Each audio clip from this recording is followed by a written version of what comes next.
edition of For Fact's Sake. I'm your host this evening, Joseph Frederick, sitting in for your regular host, Mr. Kwesi Devines, who unfortunately could not be here this evening. As you know, our commitment on this program is to provide you, the Tobago people, my Tobago people, with the facts that are necessary to ensure that we make the best decision on December the 6th, 2021. As you know, our regular guest is none other than Mr. Shamari Hector. Mr. Shamari Hector, good evening and welcome to For Fact's Sake. Good evening, and of course, I think that I should welcome you in this new role, in this new capacity. Whereas I know that you've been here as a guest, as I have been, you are now today's host, and I am confident because what I know about you, that the Devines will be proud and that you will feel very well represented as you execute this necessary task today. Thank you for that great welcome, Mr. Hector. And so far, we have been in the midst of the elections. Tell me what your general sentiments have been as it relates to what has been put out on the election hustings.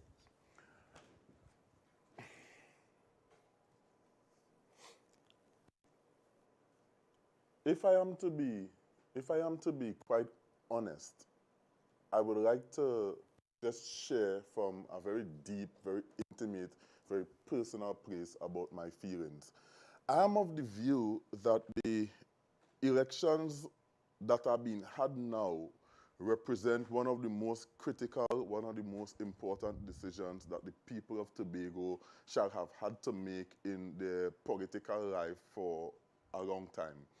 And the conversations that I'm hearing out there suggest to me that persons are more interested in the political advancement than they are in the protection of the people and the representation to which they aspire for office. And it leaves me a little unnerved, it leaves me a little unsettled, it leaves me a little disquieted in spirit. But outside of that, I certainly think that we, the members of the People's National Movement, have demonstrated a maturity in the politics, have demonstrated sufficiency in our leadership, has demonstrated responsibility in the execution of our necessary and appropriate duties. And it gives some degree of hope at the end of the day, outside of which an alternative is difficult to consider. Difficult to consider. No, some people are saying, Mr. Hector, that what election is important because we need in the Tobago space manage Tobago come after December the 6th, come after the COVID pandemic, or as we head out of the COVID pandemic. Others are saying that what is important here is that we have some great ideals as to what we want Tobago to become. For you in this election, what do you believe is an important component of that must be factored in by every voter as they head towards the poll on December the 6th?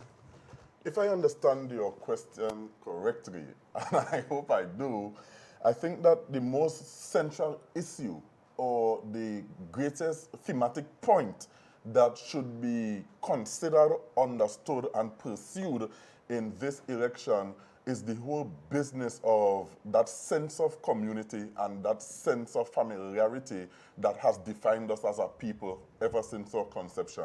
And the reason why I can say that, and I can say it with such conviction, is because I've recognized on the other side there has been a politics of hate, a politics of divisiveness, a politics of fear, and a politics of hostility that has been preached, where persons are threatened, persons are humiliated, their characters are annihilated, their sense of purpose and usefulness is sacrificed out of political expediency. And it doesn't change the fact that we are all Tobagonians, and at the end of the day, when the politics of the election is ended, all of us must put our hands back to the wheel and work towards building a Tobago of which we can all be proud and that will be worthy of the inheritance of future generations.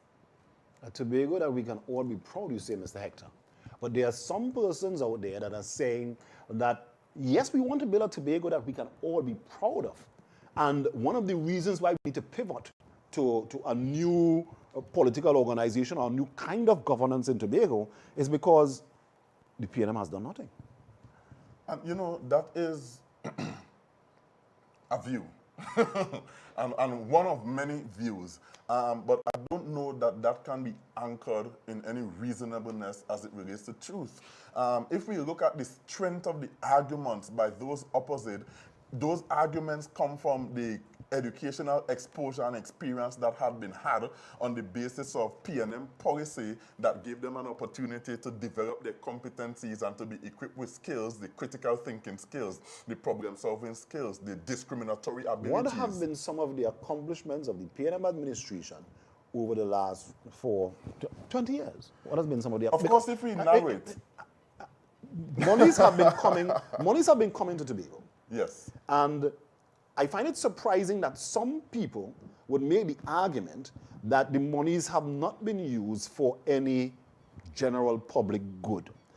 And so I guess in this program, it's for fact's sake. So we need to provide those persons who somehow, in my estimation, are attempting to mislead their fellow Tobagonians. Again, because they believe that there's an altar that they must sacrifice the entire Tobago on for their political ambitions and political gains. And so we need to ensure that the information is out there.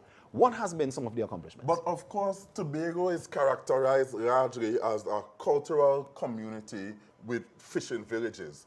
And under the PNM's stewardship of the island's resources, we've established in almost every fishing community, fishing depots and fishing facilities where persons who ply their craft as fishermen, when they return to shore, they have well-engaged, well-appointed facilities where they can engage in their commercial activities after a long day or several days at sea. And so just look at Charlotteville, Studley Park, Mount Irvin, Pigeon Point, Rambo, and that would speak to some of the most prestigious state-of-the-art fishing facilities there. Of course, there is need for work in some respect in terms of the maintenance, the upgrade, and the general upkeep, but it has not removed from consideration the fact that we've provided opportunities for those who generally may be considered vulnerable or minority groups or agencies. So the fisher folk, the farmers who are now leading the way in a COVID economy and in a COVID society, who we once considered minority agencies or minority groups, are actually the ones second to our frontliners who are healthcare professionals and our law enforcement agencies, are actually leading the way by ensuring we are fed, by ensuring that our basic human needs are attended. Just look at the amount of health centers we have on the island of Tobago. Per capita, there's no other territory in the region that is comparable to Tobago. It's not even as remotely comparable in Trinidad. And most of the monies that have occasioned the construction of these facilities came from Trinidad, a central government administration. And yes, we've been able to go beyond what is reasonable to ensure that we provide persons with access to primary health care in their community of comfort so that services can be delivered at their convenience and in close proximity to the reality of their life's experiences. I can go on and I can talk about community centers. Again, on the island of Tobago, almost every community has a community center like a church. And whereas we take very little credit for the construction of church, we've taken credit for being able to assist religious organizations and what they call... But hear me, Mr. Hector. It appears that the central focus of the party that is going up against the People's National Movement is to attract and to excite the youth vote. And they have been telling the young people that as an organization, the People's National Movement has not done anything for young people. How do you respond to something like that? No, the truth is that the reason why they are so eager, in my view, to attract young people is that young people now have been drawn into a space of cyber reality. So social media informs their consciousness, informs their knowledge base, informs their mental models about the truth of what exists. And so we have an opposition where Watson Duke, the political leader, has said openly in public that the people from Tobago East, and he was very specific, the people in Tobago East do not read. They're not interested in papers. They're not interested in articles. And so that whatever he tells them, they will swallow as the truth because his voice is the only voice. Let me see if I get you clear. So what you are saying is that he has said publicly that he views the persons that belong to his electoral district as basically being stupid. Yes, and his electoral constituency, to widen the scope, as persons as who being are stupid unread. Correct. As being stupid. Well, if we're talking the facts, as being stupid. That's right. And so he believes that he can continue to take advantage. Yes, and the reality is that he has been able to do that simply because he has been the voice that has been out there speaking the loudest vials and the loudest evils and the loudest brutalism. And you know, the truth is that people find entertainment in that, and so naturally they gravitate towards it. But what is more dangerous is that he has targeted the youth vote in particular because young people whom he says have not read and are unlearned and are foolish have nothing to compare the history of Tobago's development to.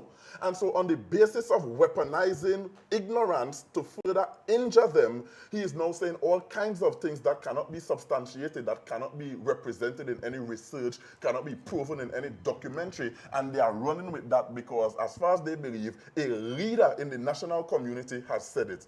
And so such is the danger of being able to politicize politics without educating the electorate. Mr. Hector, listening to you, I don't know, I feel somewhat saddened that there are leaders in the Tobago space that are seeking to take advantage of our young people.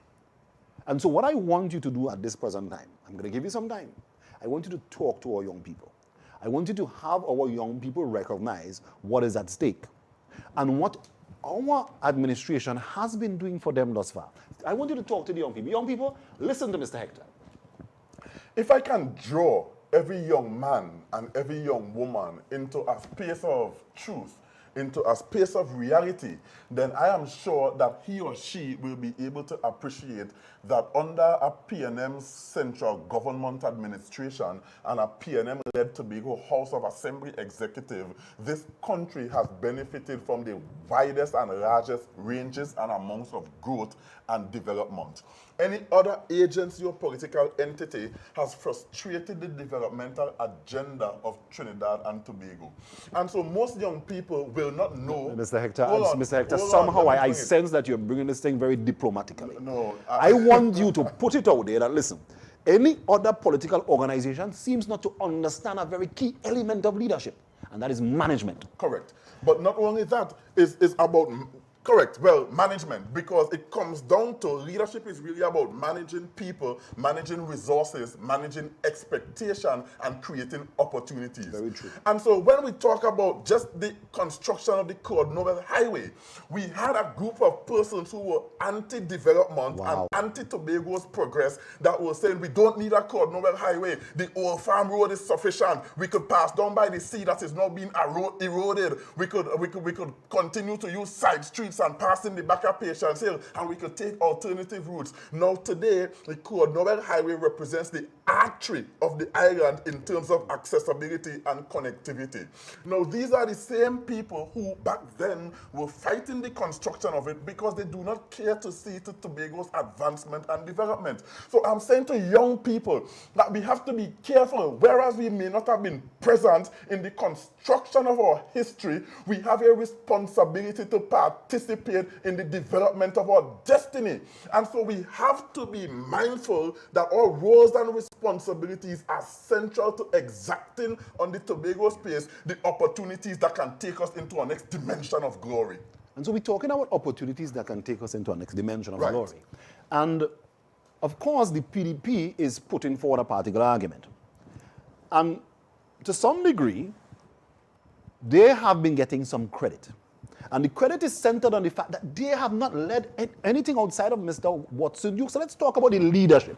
that exist and the experience in leadership that exists in that organization. Because it's good to put lofty ideas out there. Almost anybody, if you sit in any group, there are several persons in the group that would put forward lofty ideas. Watch my face. But what is the disconnect? The disconnect is that the lofty ideas exist here, but the accomplishment of the lofty ideas are never realized. Watch my face. We have a You choice. have the audacity to use in the same sentence construction the PDP and leadership? Come on now, man. Well, Reverse it's been put out there, and so it is that. something that we have to address. Not only are they intellectually bankrupt, lack vision, lack direction, they also cannot provide any degree or any dimension to leadership that can create opportunities for anybody's uplift, advancement, or development. The PDP is a political leash that is living off of the UNC, and everything that they mash up in Trinidad, we can expect that it will be replicated with mashupism on the island of Tobago. So I don't want to be part of no conversation that suggests there can be any dimensions that can be called leadership with the PDP. What we have is thugs in political office that came to my community after I ran a program saying rebuilding the block, trying to transform the block into intellectual laundering places where men can have conversations to stimulate growth and to be able to be contributing members of society in a positive way. He came on a political platform and told the same young boys who have worked on for 4 years to come and rise up the tall thing. Oh gosh, wow. That is a gang, that is a political gang, and if we are not careful, it is that political gang will see to Tobago having a political coup. There's no leadership there. I don't want to be a part of that conversation. But Mr. Watson Duke boasts of his leadership in the PCSA. To me, it seems His that... $1 million ship, his stealership. And remember, I have said on multiple occasions, when somebody steals, he is not a steal. That is not a descriptive noun. When somebody steals, he is a thief. Listen to me.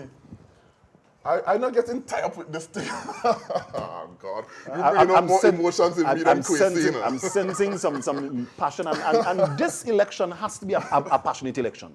Because we are at a crux of moving from the challenges of COVID into an area where there is a potential for opportunity. Let's unpack the issue before we get into the conversation about the opportunities, because you've talked about the quote-unquote perceived dimensions of leadership to the members opposite. You've also spoken about the PSA.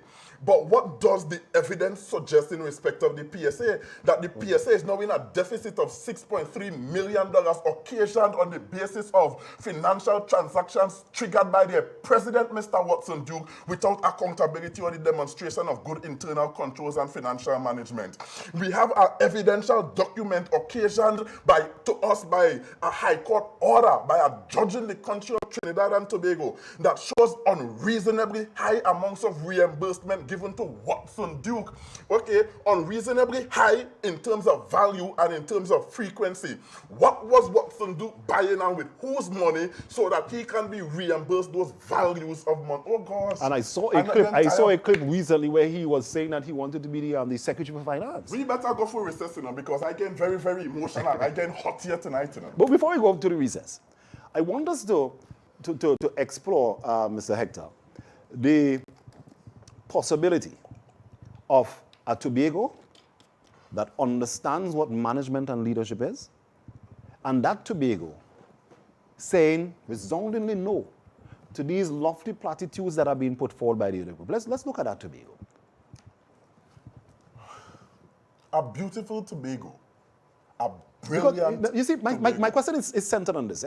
My question is centered on the fact that as you manage, gaps are going to pop up.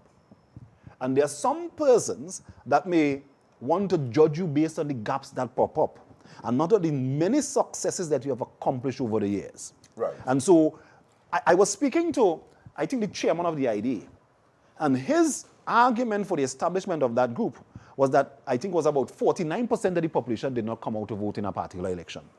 And to me, that cannot be the basis of the development of a political organization. We are about serious Tobago people business Right. here. And it's about the management of the resources and a group of persons that understand what it means not only to manage themselves. Look at what has transpired under Mr. Duke's leadership in the PSA. They had to go to the High Court to decide how the membership list should look like after he has been there for more than 10 years. Help me to understand this, Mr. One of us has been Hector. passionate at a time on this program. So let's go to a break so that you could compose yourself, because I want to be the hostile one on this program here. Yeah, that people don't know I have a big voice and I will activate.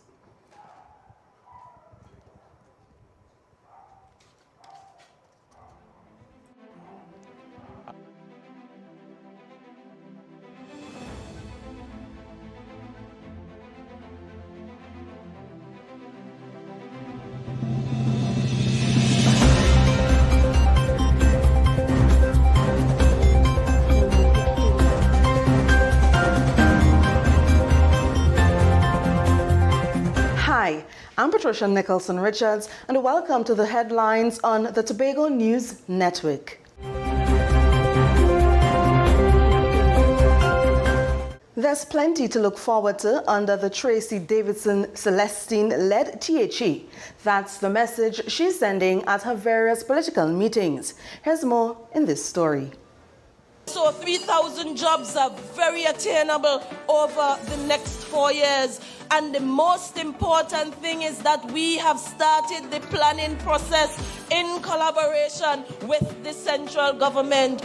We are going to establish a division of information and technology. Again, it opens up opportunity for those who are now not employed.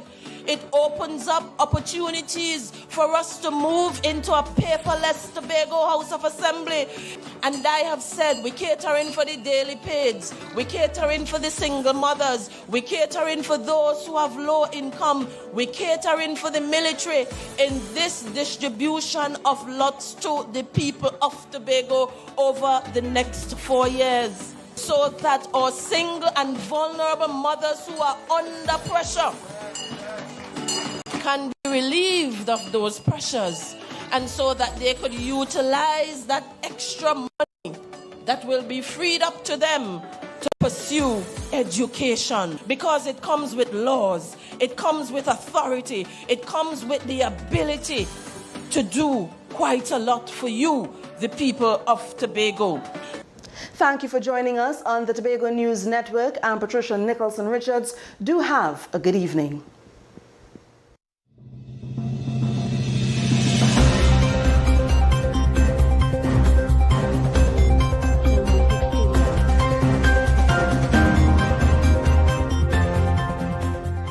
Tobago. Hi, I am Marlon Calendar, and I'm here in beautiful Pigeon Point. I'm not here for the scenery, because you know Tobago has real talent. So Tobago, we're looking for your talent. If you're not take it right along, take it on. Dance monkey, dance keep on dancing. You could cook, you could sing, Tobago. you could dance, you could be a tailor, you could be a jeweler. Whatever is your talent, bring your talent. And we'll see what Tobago has to offer. Come and meet me in Tobago. Come and let we go, let we go, let we go.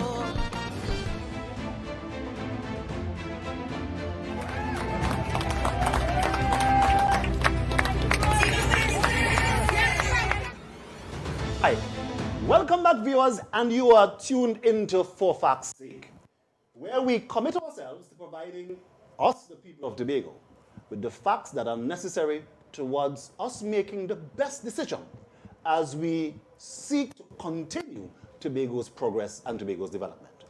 As you know, I'm chatting with Mr. Shamari, Hector, and Mr. Hector. Before we went to the break, we were looking to explore the whole idea of those persons that are up against the People's National Movement. They want to sell the idea to Tobago that they can do it much better than the PNM. And so, one, they have little or no track record of leadership and governance and or management. But we have one person in their midst who is their leader, or the political leader, because they seem to be on a mission of confusing and conflating numerous issues to their political benefit, not to the benefit of Tobagonians, to their political benefit. So there's one person that has, as Tobagonians, we have observed his leadership of an organization called the PSA over the last 10 years. And I want you to comment on that. As we look to establish in the minds of our Tobago people this whole concept of doing better than what we have done in terms of managing the Tobago, that we today can say that we're comfortable. We're not where we want to be, but we're comfortable. And we are committed to working towards getting us to where we want to be. Tell us about that. Of course, the first thing we have to appreciate, Joseph, is that change requires improvement. Any change without improvement is simply what we call loosely reorientation, right? And so when we're talking about the pursuit of opportunities for change, it must be looked at in the context of evidential history and a documentation of material facts. The evidential history and the documentation of material facts in response to the IDA is none. They have zero track record. They are political babies in this arena. They should have contended in their weight class. They have entered into a ring to be destroyed, and probabilities are high that at the end of the day, we might look like political bullies because people will say we should not beat them so badly. So let's not talk about the IDA. On the other hand, let's talk about the PDP, whose leader has a track record of inciting sedition. He was the one who pulled a fire alarm in the Arima Borough Corporation, falsely engaging the services of the fire service, and would have been found guilty in a court of law and made to pay a fine. We have a political leader who, after coming to the party or to the people, his membership with a slate, not more than 6 months after, not as much as 6 months after, he would have fired 68% of the membership on the basis that persons challenge him for lack of internal controls. I have the data. I will provide the evidence. Because I don't think I fully understand what you're saying. Mr. Watson Duke offered himself with a slate of persons to contest the elections on the internal arrangements of the PSA. Having won, Mr. Duke in less than 6 months terminated 68% of the members of his slate who challenged him on the basis of lack of internal controls and misappropriation of financial resources. So what you're saying is that there was a structure in place for leading the PSA. And because Mr. Duke was challenged, he mashed up and destroyed the structure. That's what you're saying. And I have documentation to show how the agenda is presented for their meetings. And in the agenda, the penultimate contribution, the second to last contribution that comes only before the signature of the president, says that any decision taken by the president must be adhered to strictly. Wow. In other words, he has created an environment of unchallenged obedience. There's nothing democratic about that. There's nothing mature about that. There's nothing reasonable about that. That is not a dictatorship. That is a plantation. So you're saying that as the Tobago people, we cannot bury our heads to this kind of acts? And pretend as though it is not a truth. The evidence of it is there. We have a man who says that as of February, there was $0.8 million in hand, well, we call in the account in hand because it's access to cash, with an additional $3.2 million in a pension plan, but the internal audits of the PSA suggest that no pension has been registered. So then where is that $3.2 or $3.6 million for pensionable payments? Where is it being stored? Because he doesn't own a escrow. He has it home, or was used in addition to the $500,000 to launch his party in Magdalena and bring up his UNC friends to have them stay there in exclusive suites for weekends? Come on. For which he said, initially it was the donations that paid for that event. Until the information came out that he went to the PSC and demanded his pension. And he claimed that he used his pension to pay for that event. Let's disaggregate. But where in the world have you ever seen pensions paid in lump sums? Mr. Duke. That's not how pensions does work.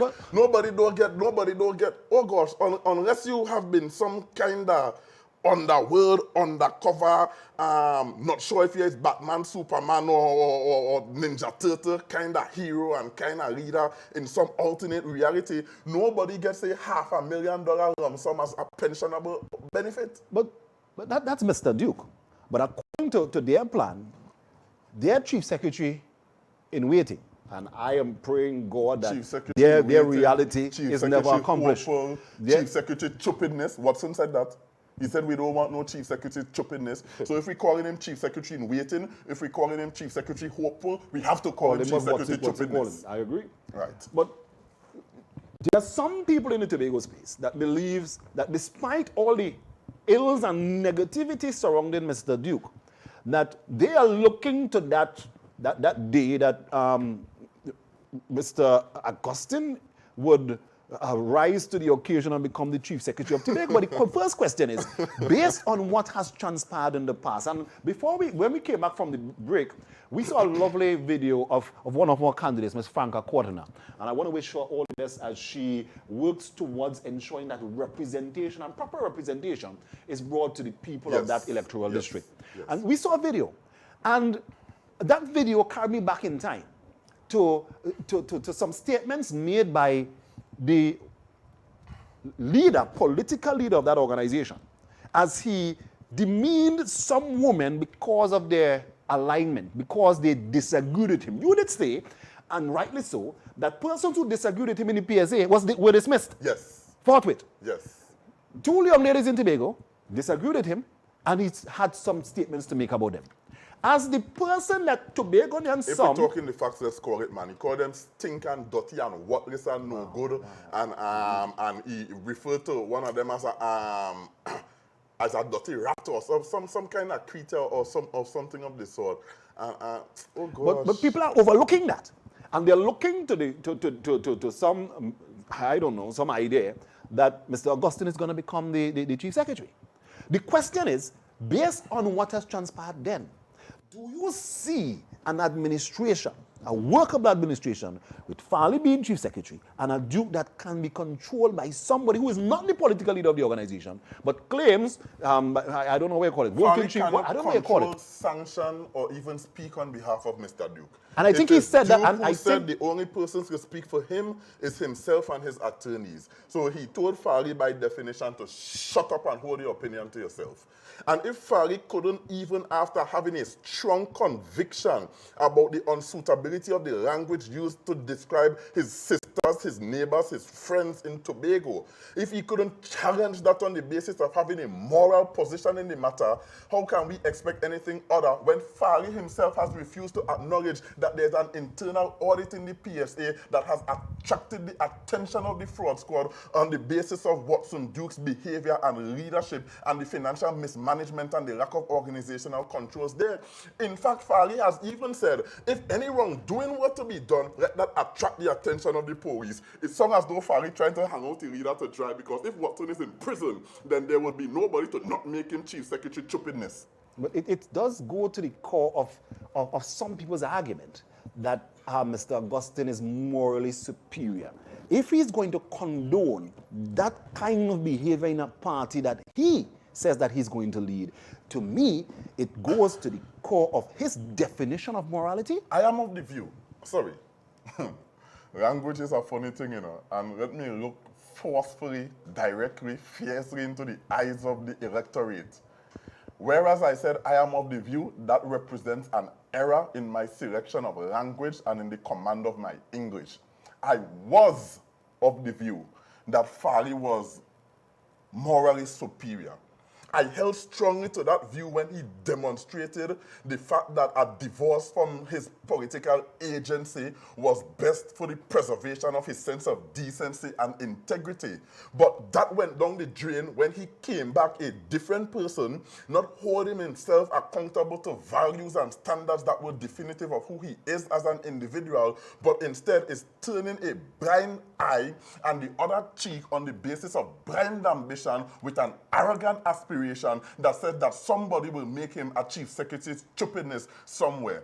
Now, their symbol is the Bolife. And Watson has been on record talking about, let's black out Tobago, because of course you know their political color or the political shade, because black is not so much a color, the political shade that they use is black. And so let's black out Tobago. Well, I want to stand on the authority of the words said by Martin Luther King Jr. Out of that long night of political darkness, a bright day will dawn. And that day can only be given under the right, under the transparency, under the excellent leadership, and under the protection of the People's National Movement. They could stay in the darkness. We are children of the right. We are children of the right. That are protected to, that are committed to protecting our future. That's the theme of the PNM's campaign for this election. What does that mean for you, Mr. Hector? Protecting your future means that we have to protect, we have to safeguard, we have to secure the advancements that we've made over the ages. One philosopher said that I see further standing on the shoulders of giants. And the fact of the matter is that we are where we are today because of the sacrifices made, the experiences had, and the conscious decisions born out of those who had gone before us in championing and fashioning a Tobago worthy of her promise and worthy of her people's potentials. And so when we talk about protecting our future, we are saying, do not take any chances with your future by pretending as though the successes of the past will not inform the opportunities of the future. I like that statement. I like that statement. I want you to repeat that statement for viewers. We cannot take any chances by pretending as though the successes of the past will not inform the opportunities of the future. It is the excellent relationships that are had by way of networking, by way of diplomatic ties, by way of sovereign relations with other territories, cities, and states that will allow us to be seen as equals and as respectable agencies when persons want to directly invest in Tobago and her opportunities. Who will, out of any reasonableness, leave a society of plenty to give it to a Watson Dew who will thief every grain of sand out of the Sahara Desert if you put him there long enough? But I want to carry back to that statement that I asked you to repeat, that the successes of the past does lend itself to the creation of the opportunities of the future. Because I somehow get from some persons that I've spoken to that because as an organization, you're presently speaking to your plans for the next 4 years, somehow indicates that you have not done anything in the past. And, and that statement that you made, that the successes of the past somehow resonated with me as I attempted to put my mind around that concept. Tell us more about that. Well, we've gone from a situation where just about 4% of the persons on the island were in receipt of tertiary certification. Now we have upward of I think 25 or so percent, and the push is to get about 40%. They're going to say that they don't have any jobs. Respond to that.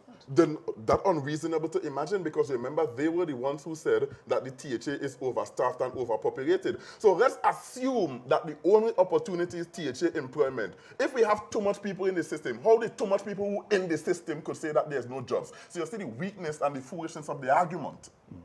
You know, I just try not to jump into things and go down there, but this is for fact's sake.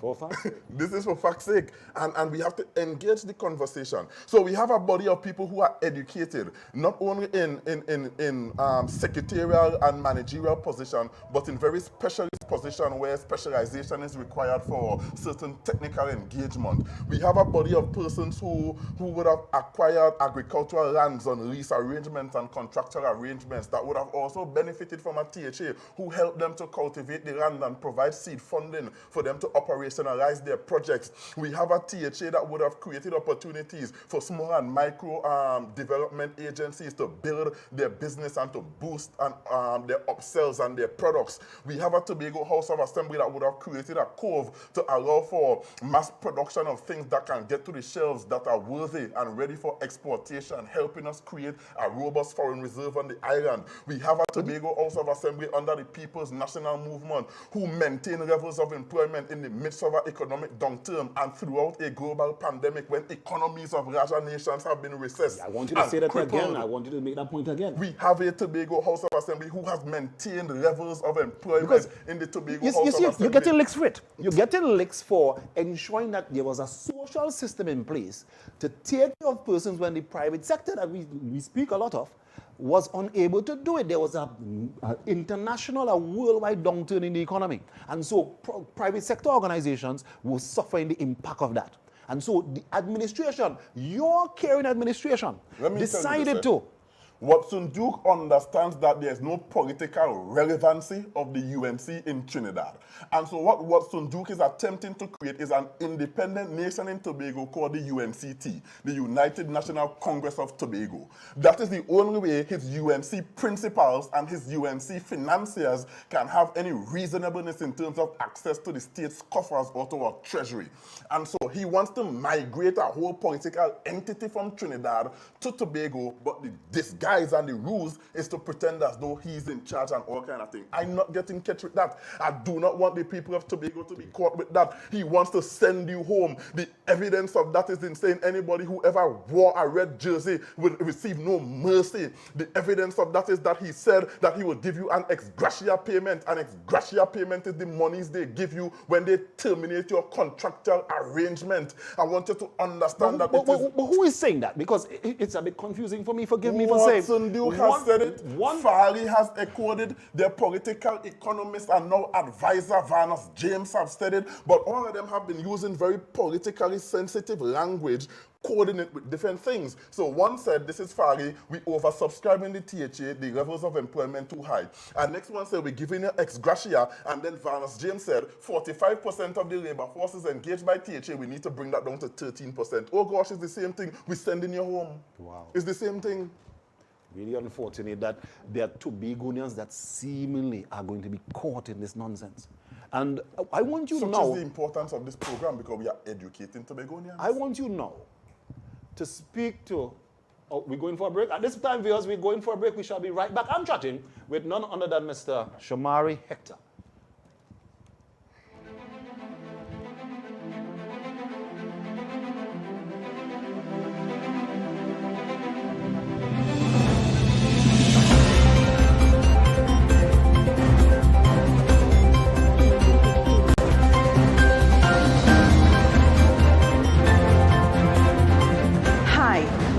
Nicholson Richards, and welcome to the headlines on the Tobago News Network.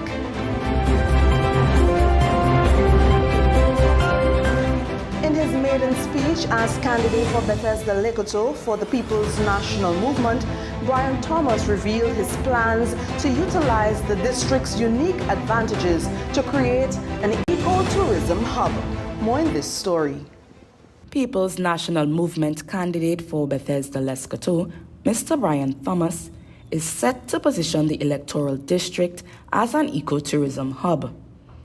In his maiden speech at the Bethesda Community Center last evening, he stated the importance of nurturing the district's unique qualities and traditions. The electoral district of Bethesda Lekoto Angolan has potential for ecotourism, to become an ecotourism destination, and we're going to make that explode.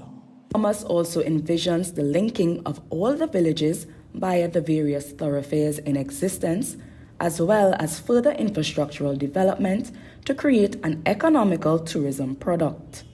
Imagine driving up the lush vegetation of Bethesda, going up into Lekoto, and then you're going to Gola Lane. Then you go down into the beach. You go do some site visiting. So we're going to make that circuit, take that circuit, and make it into an economical tourism product.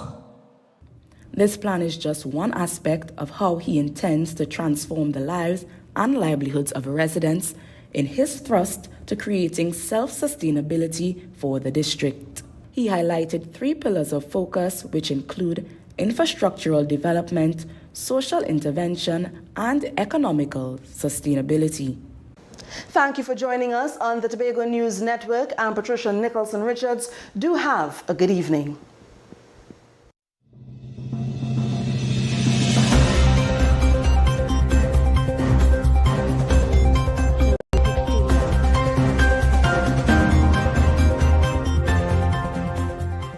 Tobago. Hi, I am Marlon Calendar, and I'm here in beautiful Pigeon Point.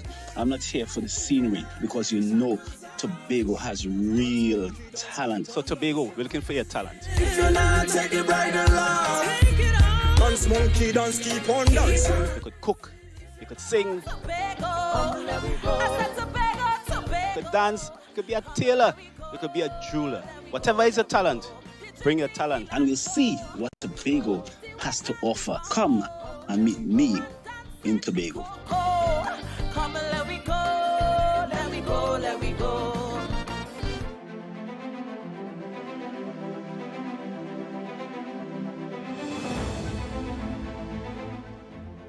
Welcome back, viewers, and you're tuned into For Facts' Sake, where we provide you with the facts as we head into that important election on December the 6th, 2021. Mr. Shomari Hector has been with me this afternoon, and we have been providing some useful insight. We have been providing you with the facts on the issues that have been on the political hustings thus far. And so I want to thank Mr. Hector for being here and for giving us, one, the facts, and two, his insight. But I want to get from you, Mr. Hector, as a political organization, in the lead up, the election day was announced, and in the lead up to where we are now, you did put forward yourself as a candidate in the election. Yes. Tell us what that experience is, because you get from a lot of people that, oh, the PNM is a cult and the PNM is this. Tell us about your experience, not only then, but as a young person growing up in the Tobago space and deciding to become a member of the People's National Movement. Firstly, I would wish to indicate that in terms of political structure, political systems, political practices, we are an example to every other political agency, not only in the national community, but I dare say in the region, if not the world. So that the I've just seen the example. I joined the PNM. I was on the other side, right? So that I'm happy to have you. Thank I will you. not miss that opportunity. Because you see, our party is structured on the concept of inclusiveness on the basis that every person who sees themselves as being a worthy contributor to the island's further development and advancement can offer him or herself for the consideration of the membership and the executive of the party by way of pursuing representation. Yeah? And so for me, I have been very encouraged. I have felt very loved, very embraced, very supported. You know that I would have gone through the process 3 times now. The first two instances, I was successfully selected as the candidate, and on the third, I was not.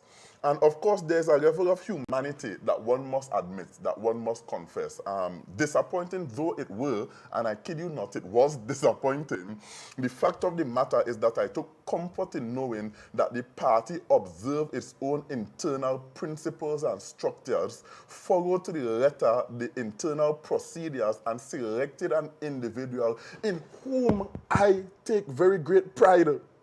So whereas I wanted to be offered and to be considered as the standard bearer and now the candidate, the fact of the matter is that I can rest confidently in the individual who was selected because of his track record, his history, the evidence of his leadership, his response to community mobilization and development, the decency and integrity that is definitive of his humanity, his good, strong sense of family and commitment to duty at home, and I can go on and on and on. So the fact of the matter is that whereas I am of the view that I had something great to offer, I'm also of the view that in the absence of Shomari Hector, no better man could have been chosen. And I just have to put in the little political play and say in the absence of Shomari Hector.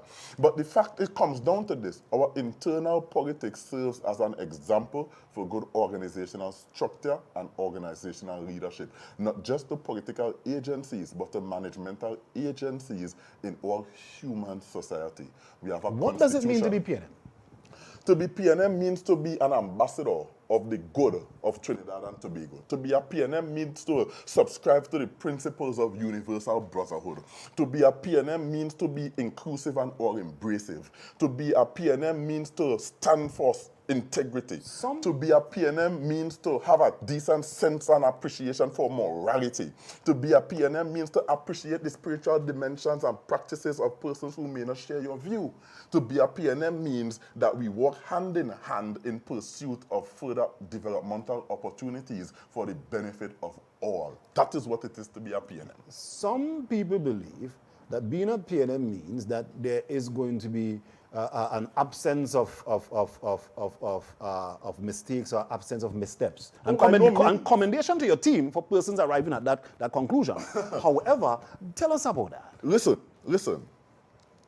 You would appreciate that none of us is a perfect man or woman. And because we are characterized by our human imperfections, we do not have and we will never have a perfect political agency or organization.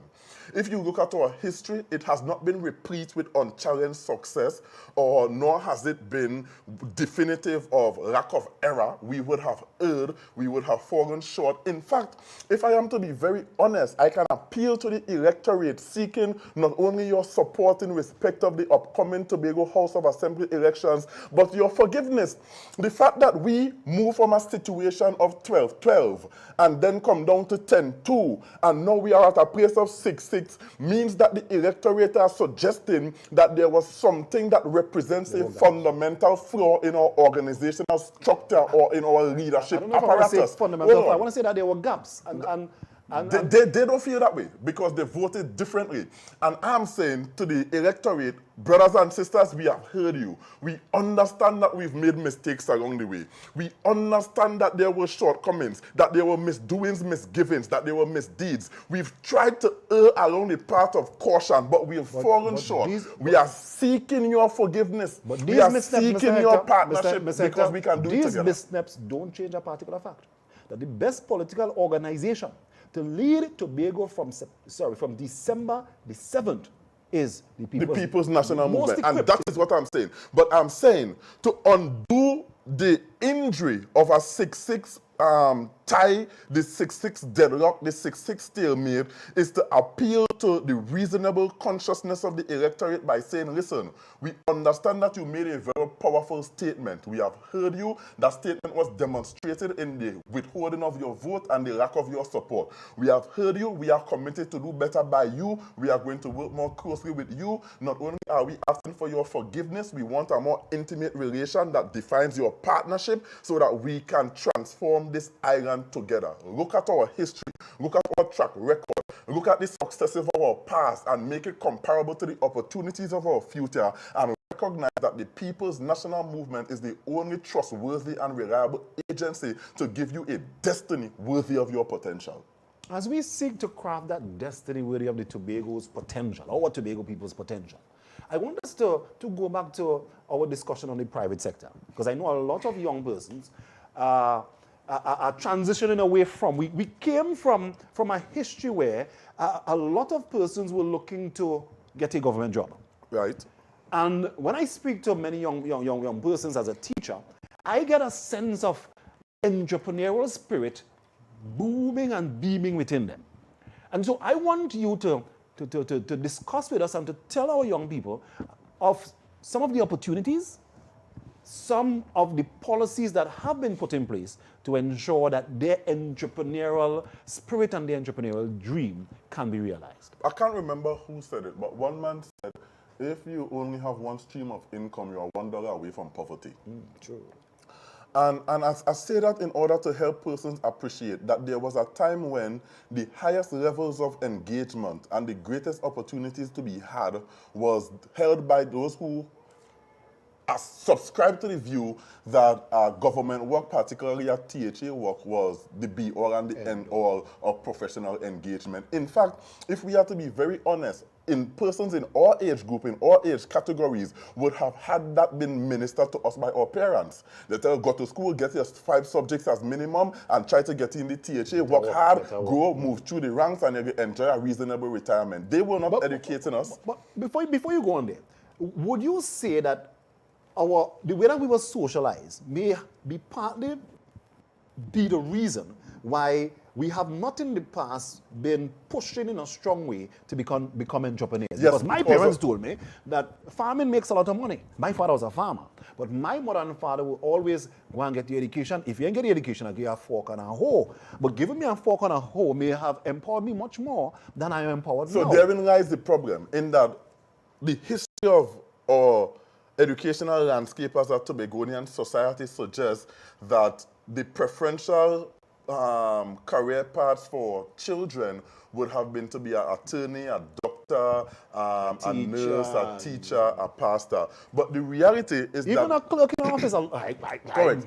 And we've made it sound as though agricultural engagements were representative of underclassmanism. And so to tell somebody, if you don't get treated education, then I'm going to give you a walk in my field, was to set them up for failure. Mr. Hector, I must say that we are there about out of time. I am hoping that I may be back to have, because you really have me psyched up. I feel as if I could go and vote tomorrow. And you should. And vote the day after, and vote the day after, and vote the day straight back to the elections of December 6th. Because what I want you to do is practice doing the right thing. I want you to practice doing the right thing. And not just you, but every Tobagonian. You cannot give a man an area of responsibility or a position of privilege, have him abuse it, and then commend him because he was not caught or he was not arrested. The fact is that he would have violated the provisions of his office, and such is the nature of the beast called the PDP and their principal called Watson Duke. And when we put that in the context of who we are, I'm saying the only reasonable option is the People's National Movement. Thank you so much, Mr. Hector, for being a part of For Facts' Sake this evening. Remember, viewers, let the facts guide you. Enjoy the rest of your evening.